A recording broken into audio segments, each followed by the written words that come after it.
झिए के सुतल गे पोती गे फुटल किरिंगिया उठा उठा पोती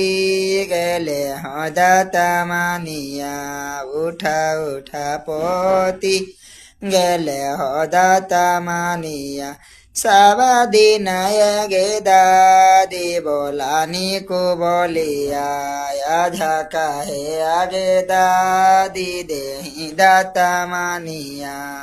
झका है आगे दादी दे दाता मानिया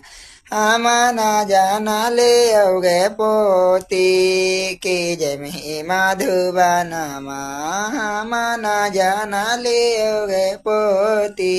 गे जमे जातम बाधुबनमा खाई ती जहरवा गे ते जाति परनमा।